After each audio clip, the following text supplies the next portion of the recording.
Good morning. Good morning. Welcome to SME Shop NG's webinar. Hope you guys are having a lovely morning. Welcome, everybody. My name is Adure Achumba, and this is SME Shop NG. All right, the subject today is funding your passion and turning it into profit. SME Shop NG. What is this? This is a e-learning, e-tech platform here. Just to small, medium entrepreneurs can get some information from industry experts. This platform is supposed to help you to get some of that knowledge and connection with those people. Now, we have the facilitators this morning, Mr. Kelechi Amadiobi, who is a renowned Nigerian photographer. He works in fashion photography and documentary work, and he turned his passion into a career that spanned over 2 decades now, going from the banking sector, marketing and advertising, or rather going from the legal sector to marketing and advertising, and then turning into a full-time photography, not just an entrepreneur, but really an icon in the industry. And then we also have Mr. Usman Imana of Frisco Farms, who went from the banking sector into agribusiness, turning that drive and that zeal for the agro sector and building that from a personal portfolio into running his own operation. So thank you again for joining us here this seminar as we are going to be talking about turning your passion into profit and how you can leverage on some of the resources that are out there. All right, so let's connect to our speakers this morning. All right, go ahead, Kelechi. You have the floor now. Again, we're just working through these things here. So just introduce yourself and just talk to us about, passion to profit and how that journey was for you. Passion to profit. My life is really all about that. I started as a child, obsessed with the visual arts, just constantly drawing and playing and making, artworks, anything that, has a visual appeal. So I started as an artist right from primary school, secondary school. So this was something that gave me joy. This is something that I loved doing. My journey into converting my passion to profit really started from childhood, where it's all about what I loved to do, which is art. And then I went to secondary school and I continued drawing. But I didn't go to study art. I went to study law. So by the time I got out of law school, that was 1993, I came to Lagos for law school. And then I started, after law school, to practice as a full-time studio artist. You see, I did not hesitate. I had no doubt whatsoever that this is what I wanted to do with my life. So I started painting, really. So what I did was, first of all, to make a decision that this is what I wanted to do. Second of all, to start practicing what it is that I wanted to do. So art was my passion. And I said, look, I'm going to be an artist, even though I just graduated from law school. So I started painting. Gradually, I started selling my works. I started having exhibitions. And before I knew it, I had a full career as a successful visual artist. Photography came in later, where I usually use the camera, to get references for my paintings. And so after a while, people started looking at the photographs as well as my painting. So they would say, oh, but can we buy the photograph also? That was when I realized that, whoa, this photography thing, there's something about it. And gradually, before I would say photography chose me. Before I knew what was happening, I had actually become a professional photographer.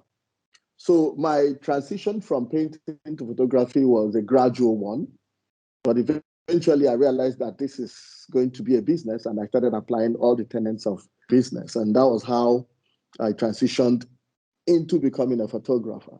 But again, photography is a field that is very, very dynamic.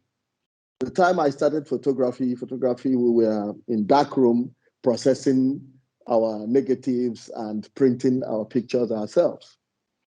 Before we knew it, the digital camera era had come. Before we could say Jack Robinson, the internet had exploded, and then social media. So we are operating on a completely different terrain, and we've been able to morph and change ourselves to adapt to the times several times, really. So that's just a little summary of my beginnings, as an entrepreneur. Now, getting down to the topic, I don't know what you guys do for a living or what your dreams are. I don't know what your passion is. I don't know what your talent is. But whatever it is, I would assume you're on this podcast to find out how you can convert this talent to a profitable business. So whatever your talent is, whatever it is, the first thing I always tell people is this. Sometimes people also say, okay, I don't even know what my talent is. Yeah? A lot of people I've met will say, look, I don't really know what my talent is. I'm still trying to figure it out. Now, my advice is always this: go deep into yourself. Understand who you are. It's a very introspective kind of endeavor. Find out what it is that you love doing. What is it that you do that gives you joy? Is it singing? Is it dancing? Is it eating? Is it writing? Is it reading? Is it making content? Is it sports? Is it, whatever it is that you enjoy doing is most likely what you would do freely, even if nobody was paying you. Okay? That is one way of finding out what it is, and then you look at it. Most of the times, people don't follow their passion because of fear, the fear of failure, the fear that you may not be able to make a living with this thing. And that fear is sort of amplified by people around you, your relations, it happened to me. Nobody believed I was going to make a good living as an artist. They thought it was a crazy idea that I had finished studying law and I refused to practice law and decided to become an artist, So the first thing first is to find out what you're passionate about. One of the easiest ways to find out is to ask yourself, what would I do for the rest of my life if there was no possibility of failure? Think about that. If there was no possibility of failure, what would you do for the rest of your life? If you can answer that question, you're coming closer to what your passion is. Now, once you discover your passion, that is the first step. Discovering is the first step. The second step is developing it. Because discovering what your passion is does not really do anything for you apart from giving you a direction in which to go in. So you set a direction. Now, what is that direction? Is becoming good. And then from becoming good to becoming extraordinary at what it is you're passionate about. So the next step is to convert your passion to something that you are an expert at, okay? To something, I don't know what your passion is, if it is photography, if it is videography, if it is dancing, if it is music, if it is writing, whatever it is, does require mastery. So the fact that it is your passion is then the sustainable energy that will push you through those hours. How many thousand hours they say that you need before you can master your craft. So once you can do that, then your expertise starts to become something that becomes, what can I say, valuable, something of value, you know? So first, know yourself, understand your passion. Second, develop your passion. Developing that passion entails years or months of intense study, practice, study, repeat, practice, study, repeat. Same thing, but each time you are executing, you are improving, you know? So once you've done that, the next thing now we want to ask ourselves is, okay, is my product, my service, my talent good enough for somebody to offer money for it? So look at it, whatever your passion is, and understand what problem your passion is going to solve for society, for humanity. You understand? You know, you need to understand what your passion, your skill, that thing that you're doing, does it have a solution for society? Does it have a solution for humanity? What is the problem that you're going to solve as a result of your passion, as a result of your talent? If you're a footballer and you become such a good footballer, what? You're going to entertain the world. If you're into running, races, into sports, you're going to become an Olympian. Your talent is going to, what can I say, you know, put Nigeria on the map. If you win a gold medal at the Olympics, and then you can transform that into God knows what. You know, great sports people like Michael Jordan have converted their talent into multi-billion-dollar business empires. So the first thing you need to ask yourself is, this thing that I'm passionate about, does this solve a problem? Once you can identify that it solves a problem,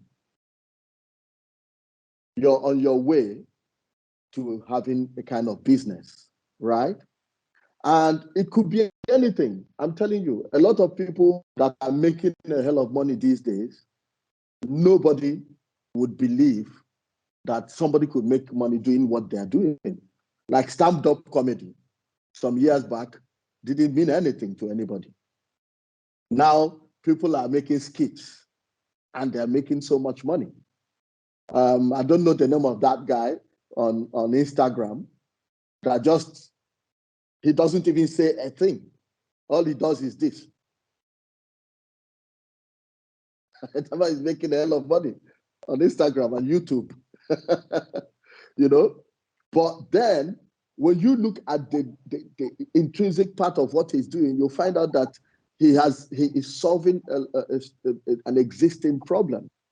Entertainment, a unique form of entertainment that he's providing. Thank you so much, Mr. Kelechi. That's so inspiring. If you haven't, if you are just meeting Mr. Kelechi today, definitely look him up on Google and read a lot about him. There's so many articles out there about him and his just how his story has developed and how a lot of people have been inspired by his story. So thank you so much for that. Mr. Usman, you are up next. Okay, good morning. Thank you for having me. Okay, although I would say that this is an unfair pairing.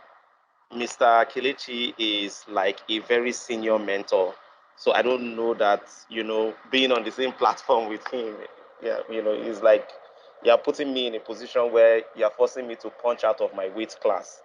I'm very, very honored to be on the same platform with you. And I just have to tell you that I've followed your story and you have been an inspiration to many of us. I don't know if I'm answering the same. I'm talking about the same passion to profit, or is it a different question, or am I speaking on the same passion to profit? Because Mr. Kelechi has said it all. I don't know what you want me to add to that. Well, let's talk about passion to profit from the agro-business side, which is where that's your nest. You came from the banking sector, corporate space, pushing the papers and the briefcase and all of that, meeting high-powered people, fundraisers, and venture capitalists and the like, and going into the agro space. And what is your experience, or what is the difference, or what propelled you from going to that space into the agro space, and what has helped you forge ahead?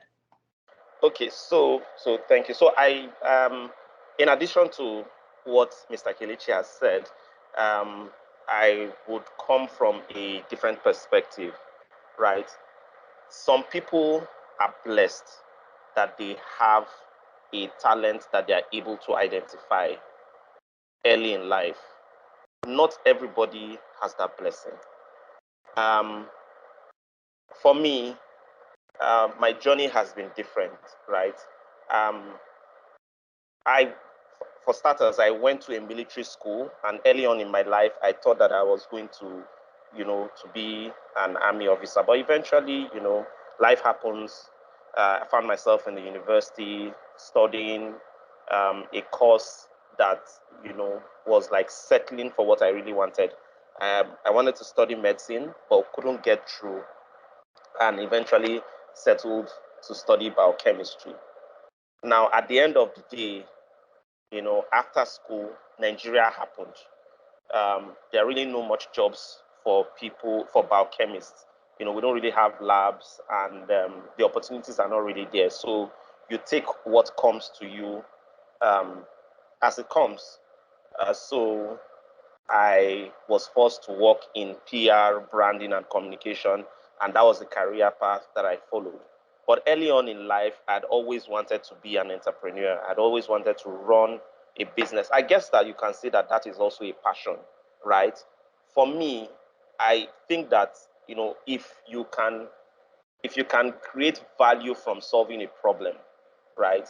If you can create value from solving a problem and have the discipline to solve that problem consistently, yeah, you can always connect to a bigger purpose. I would use myself as an example. After 15 years in corporate Nigeria, we decided to, before the end of the 15 years actually, I decided to set up a side hustle. And it was a farm growing a herb that was what I had worked on in my undergraduate project before graduating, because of its nutritious value. The plan initially was to export, but that also didn't work out. So we had to find a way to make that investment in that side hustle to be profitable. So we started to make herbal tea from what we had planted. And eventually, we got it right. It was accepted. We started to retail, and that was where the journey started from. So sometimes it doesn't really, what you end up doing and people recognizing you for doesn't necessarily have to be what you started with. It is the discipline to keep improving and putting at the back of your mind that the goal is to solve a problem profitably and consistently. It is that discipline and tenacity that would push you along the way, and you find yourself evolving. The challenge that I see today is that a lot of people just think that, when you want to run a business, once you have the business plan and everything right, that you have to be successful. That is not true. First is, in most cases, the first product that you ship would eventually, for very, very successful businesses, would flop. You would have to go back to the drawing board, work on it, and you might even have to pivot to something else eventually. What really differentiates people that eventually are successful is the discipline and the tenacity and the grit to keep at it consistently. I mean, if you can keep at it consistently for 10 years, even if you have not made the Forbes list, you would find that, you know, where you were at year 1 is far, where you are at year 10 is far different from where you are at year 1. But also know that keeping at it does not mean that you are not open to improvement. So keeping at it for 10 years is putting out a product, a solution, listening to the customer, taking big feedback, and improving on your offering, and paying attention to the times and the trends. So it's not that, you know, you are selling granules at a particular position in year 1, and you keep doing it that same way for 10 years, and you expect that. No, that's not how it works. You need to sell, take feedback, sell again, take feedback, and sell again. I'll give you an example. So my company is Friska Farms Limited. We are a manufacturing company, and our mission is to provide sustainable and affordable solutions to nutrition, health, and wellness. Currently, we have 2 lines of products. I would say 3 lines, because the 3rd line is coming out next week. So we have a line of herbal teas, we have a line of baby cereals, of baby food, and then the 3rd line is affordable 100 naira snacks, like your cheese balls, right? For the tea currently that we have acceptance, we sell in more than 1,000 outlets across Nigeria, and we are selling in Ghana, and we're about to start selling in Tanzania, Kenya, Uganda, and Zimbabwe. This is the 11th iteration. We started in 2017. This is the 11th iteration. When I look back at the first product that we put in the market, I today would not even accept it, even if it's for a sacrifice. That's how bad it was. But we kept going back, figuring it out, improving and improving, until we got to a point where people had accepted the product that we are not even able to meet the demand. And for me, that's how it works. You know, if after 10 years, you look back at your first product and you are not embarrassed, then you are not really on that journey, right? The same thing with the baby food. The first batch that we put out was rejected. In fact, we went into Okeari market, we did an activation. It was in Ziploc bags, and the distributors, everybody rejected it. Everything was sent back to the factory. That year, honestly speaking, and I don't joke when I say this, but you know, suicide was not much of a big deal when I sit back and think of it, because you're talking about you've invested in the factory and machines, in raw materials, you've pushed products out, and everybody is rejecting it. At the same time, diesel price is going up, gas prices are going up, raw materials. So I couldn't even see the way forward. You know, it's like at that point, money was not even the solution, because giving me money was like pouring water inside a basket. So it was frustrating. But that's the thing about the journey. If you have the discipline and tenacity to stay on the course, you know, today I can boldly say that, right, our product, you know, we went from that, right? We went back, we iterated, looked at what people wanted. We didn't even have the money to fix properly. We had to test our solution on a small scale. But I will tell you confidently, if you go to ShopRite, Just Right, or Market Square, if you go to where they sell baby food, our product is at the top shelf. It's the most affordable and the most nutritious that you have in Nigeria today. And this is not me bragging. So, and it's not rocket science. It's just going back, taking what people have rejected, finding out the reason why they rejected it, and going back, fix it. So that's, for me, that is the journey. That is the core of everything. Because look at the most successful companies today. They keep reinventing. Most people, when they set up their businesses, they don't pay attention to R&D and marketing.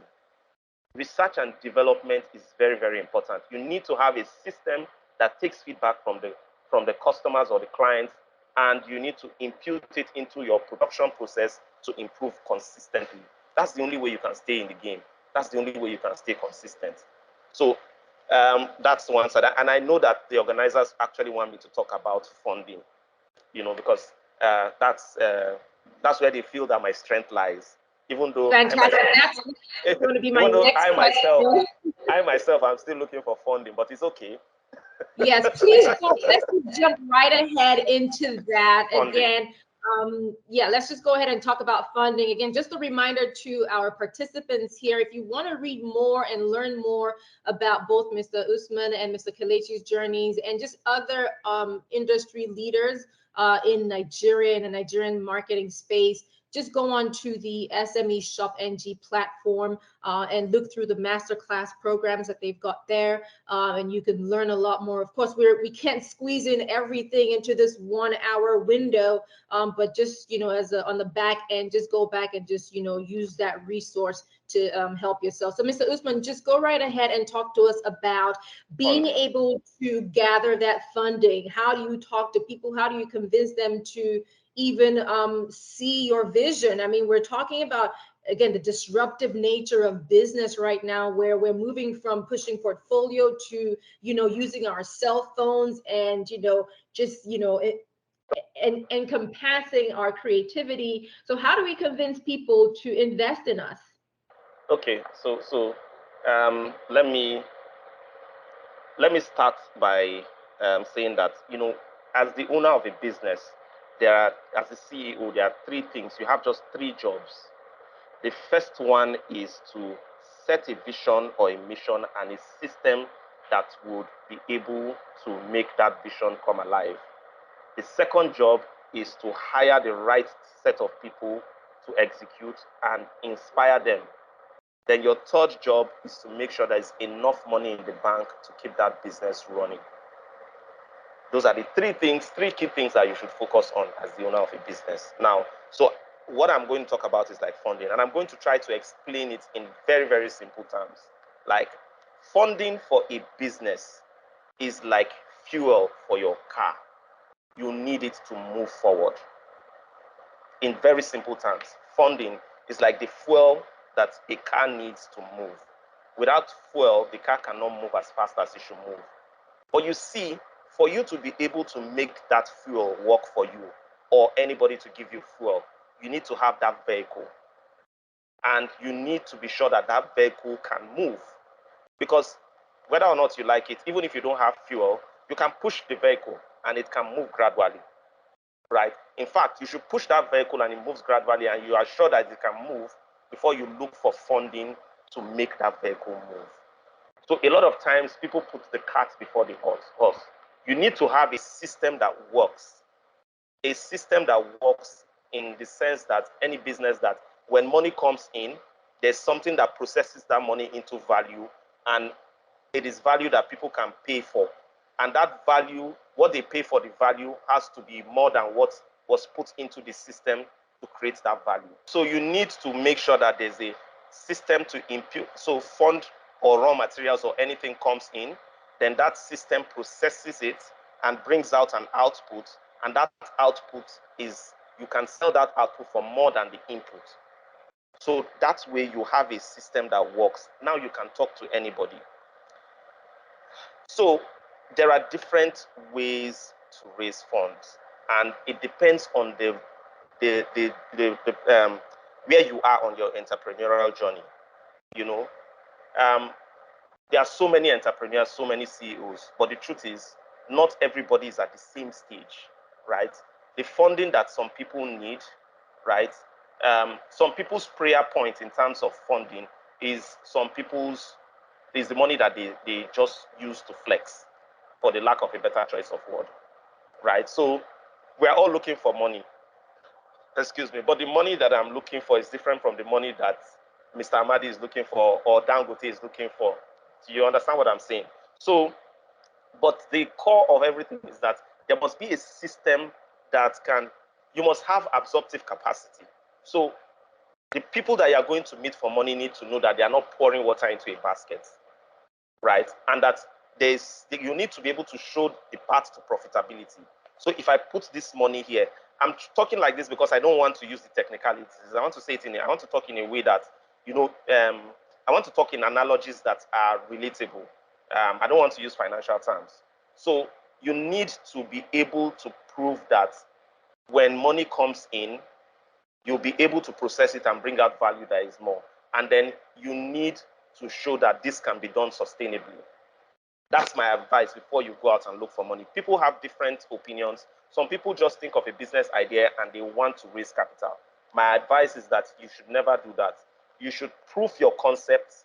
You should prove your idea with your own sweat. Do not use somebody's money to experiment. But that being said, there are three different types of fundings, right? There's credit, there's equity, there's debt, and then there's grants. They are different. These are the three different ways that you can raise capital. Equity means that somebody is buying into your business. So when somebody then gives you money as equity, it means that the person owns part of the business. The person will only get money when the business is profitable. So you are not under pressure to be paying back monthly, but you are under pressure to make sure that that business works so that you guys make profit and you share. So the business is no longer 100% yours, right? Then there's debt. Debt is somebody, the one that we're very conversant with, somebody borrowing you money. That person does not own part of your business, but the person expects you to pay back with some form of interest at a particular point in time, right? Then the third one is grants. Grants is free money.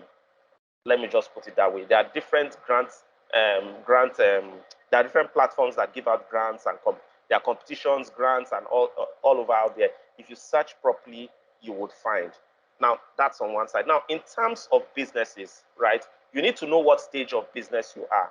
So there's the seed stage, right? At the seed stage, you have the idea, you are trying to prove your concept. You probably haven't had much sales.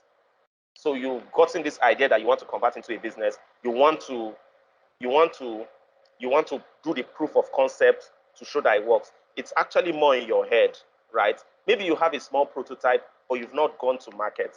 That's the seed stage of business. It's the riskiest part of business, and it's the most difficult part to raise capital. In fact, if you are not in the tech space, right, you can most likely only raise capital from friends and family, right? So you can decide that the type of capital that funding you want to raise can be equity, debt, or grants. But in the seed stage, you don't have anything. Not that you don't have anything. You've not gotten to that stage where, what's the word now? You have not blown, for lack of choice of a better word. So at that seed stage, my advice is that if you are not going for grants, which is free money, you should use your savings or sweat capital, because put yourself in the shoes of the person that they are coming to meet money for. Somebody comes to meet you that they need money to run a business that they want to test with your money. Would you be willing to give that person? So that's why it's difficult to raise capital, seed capital. It's difficult. Though there are organizations that are specifically set up for that, right? But it's a bank will not give you money to test. A bank will only give you money when you are in a different stage of business, right? So you need to know where to go to look for seed capital. Friends and family, grants and competitions, your personal savings, that's the best place to go to for seed capital. Now, the next stage of business is the startup stage. So startup stage means that you already have a product. You are just entering the market. Your revenues are not great. People are still, trying your product, and you're still taking feedback, right? At that startup stage, also, you can try any of these three. There are startup grants, I don't really advise bank loan for startup stage, because you need a system that has some form of predictability to be able to fund a bank loan, right? But at startup stage, you can do equity. You can do equity, right? It's a personal advice, and I would advise you as an SME to have a mastermind that includes a lawyer that gives you legal advice, a financial advisor that you talk to when you want to take financial decisions like this, and then a marketing expert that will help you with growth and sales. You need to have these three people in your mastermind group. You need to have them on speed dial. You need to have them as friends that, you know, you need to have them in your corner rooting for you. So I'm giving my opinion, but if you want to take any decision, you really need to consult your mastermind group or your financial advisor. This is just personal opinion. So my personal opinion is that as a startup, even if you are going to go to banks, if you are somebody that is into production, only go to banks for money to finance a transaction. So for instance, for us in our startup stage, when we get an LPO from ShopRite, we can take a bank loan. So say the LPO is LPO is like a purchase order, local purchase order. I'm trying not to use any financial terminology. So say we get an order from ShopRite and the order is 2 million. And ShopRite's order says that they are going to pay us in 60 days. We can go to the bank and show them this order and say, we want to supply ShopRite 2 million naira. We need 1 million naira to produce. They are going to pay us 2 million in 3 months, and they are going to charge us 5 or 10%. 10% means that, so the bank, that they are going to pay us 2 million. The bank will tell you, we're going to charge you 10% or 15% for that period. So if you collect 1 million from them, by the time ShopRite is paying you 2 million, you are paying the bank back 1,150,000 naira. So there's a guaranteed source of payments.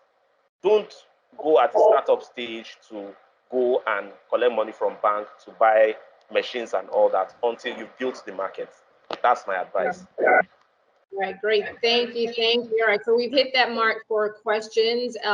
And I see some people asking about the SME Shop NG. Just go to the website, smeshop.ng, or rather smeshopng.com, and you'll be able to get more information about masterclass programs and avenues and resources to help you with your small business enterprise. Again, the website is smeshop.ng, excuse me. So it will help you connect with industry experts, networking platforms, opportunities, and master classes that you can use to get some information, and basically an expanded form of this webinar that we're having here. So just go to the website, smeshop.ng, and the resources are all there for you to take advantage of. Again, this webinar, though, is a free community social responsibility act here from smeshop.ng, and it's just basically connecting you to industry experts like Kelechi and Mr. Usman to sort of give you that one-on-one access to information that you would never get unless you were sitting at the table at lunch with them. So think about it that way, okay? All right, so questions now. And I think I want to ask Mr. Kelechi, you know, a lot of people, and you were fantastic, Mr. Usman, you know, we're talking about some people who are just starting out, maybe coming out of college or university, or they're at a space in their career where they're just trying to figure it out. And, you know, do I quit my job? You talk about a lot of people wanting to quit their formal work and go into pursuing their passion.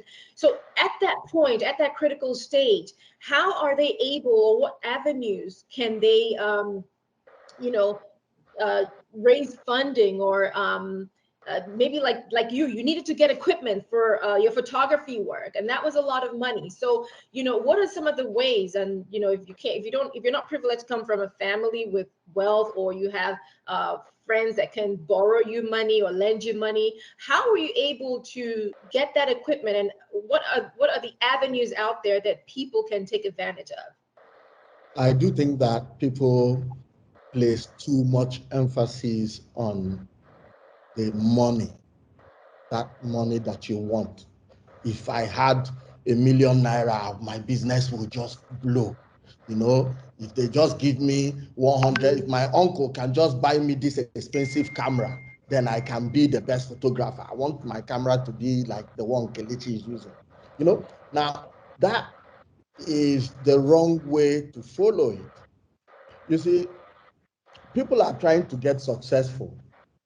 You know, people want to be successful. And I say, you know, if you want to be successful, make yourself attractive so that you can attract success. You have to work with what you have. at any given point in time. The most valuable resource that you have is here, is up in the head. Let me just give you an example based on my own life and how I proceeded stage by stage. When I started as a painter, I used what I had, which is Youth Corpus Alawi, to buy paper. And then with the skill that I had developed, I started to draw on the paper. Eventually, I added value to that paper that now made somebody want to buy the paper as an artwork. Once I get that money, I'm buying more paper, I'm buying more paint. Then I multiply the money. And then my first exhibition was not in one big fancy exhibition hall because, well, I was not a known artist. I had my first exhibition in my own sitting room in Surulere. That was how I started. After I had that exhibition, and I took the exhibition very serious, like I was exhibiting in a major gallery.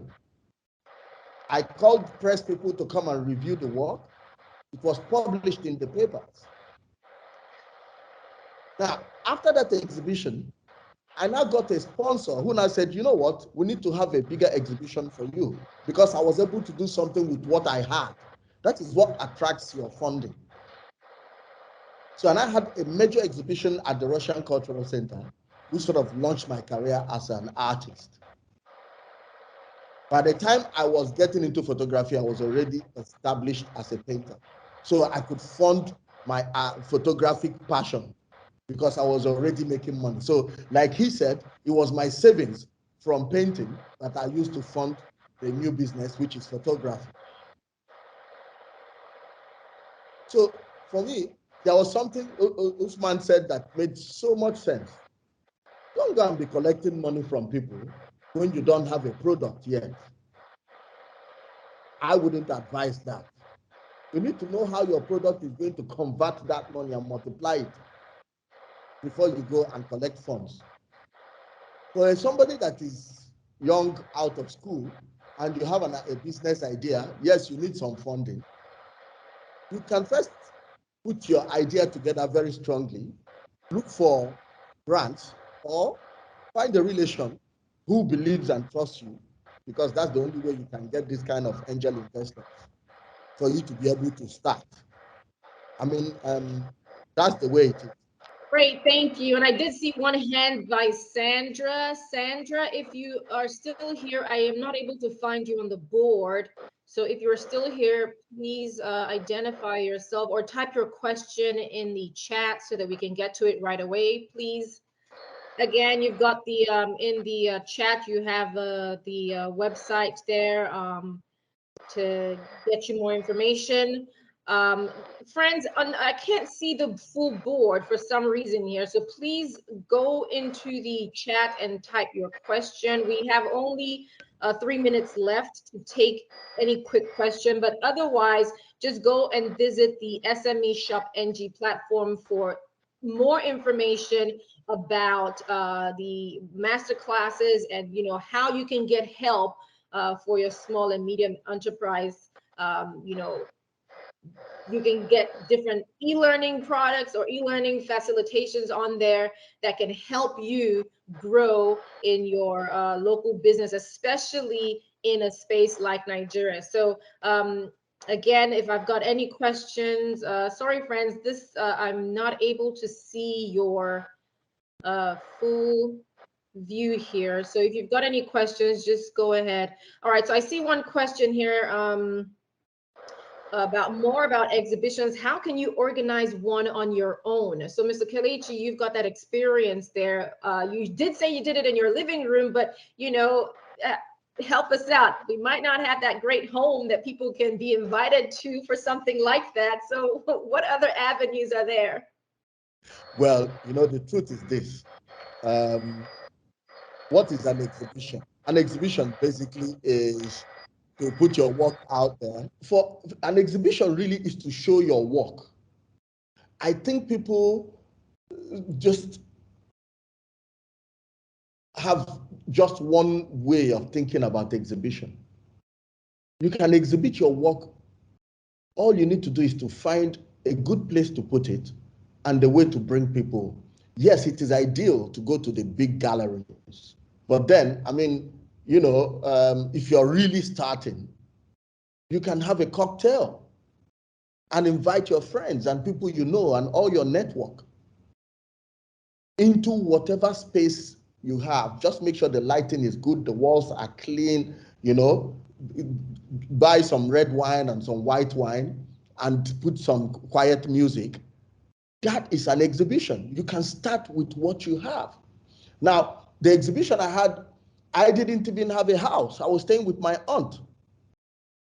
I persuaded my aunt that I can use your sitting room as an exhibition space. We took all her furniture out and put boards up, you know, and put some lights up on the roof.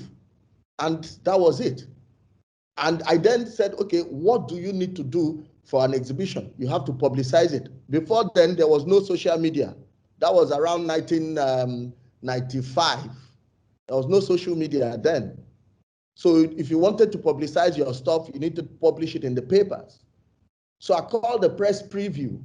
I went to all the papers and found all the art writers, and I told them to come, you know, gave them tea, gave them some sandwiches, which I made myself, you know, and they published.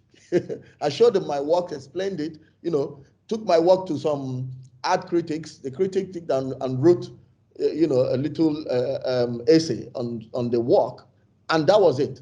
So these days, you don't even need an exhibition hall. You can exhibit your work on any platform. You can do a virtual exhibition, you know, on YouTube, on Instagram, on TikTok. Right, you can have your exhibition. Okay. And start to get feedback from people. It's an advice to think outside the box about how we view things. And, you know, we've gone from, you know, dealing with brick and mortar business now into dealing with e-business. So things have changed and it's a disruptive environment. But thank you so much, Mr. Kelechi and Mr. Usman, on your experience of passion to profit. And we are really, we've enjoyed this. We've enjoyed this lecture, honestly. So we appreciate you. And I implore everyone on here to go and connect with these gentlemen on social media. You know, check out the website smeshop.ng again for the resources. And, you know, reach out to me as well, and I can help you connect to some of the resources as well, just to help out with this. And be in touch, because we're going to have these seminars, you know, these free seminars every now and then, so that we can help educate you and guide you on your SME journey. So thank you very much. I know Saturday is a busy day in Lagos or wherever you are in Nigeria, and you've got to go party. So go ahead and get dressed for your Saturday parties, and we'll see you next time. Bye. Bye. Thank you for coming.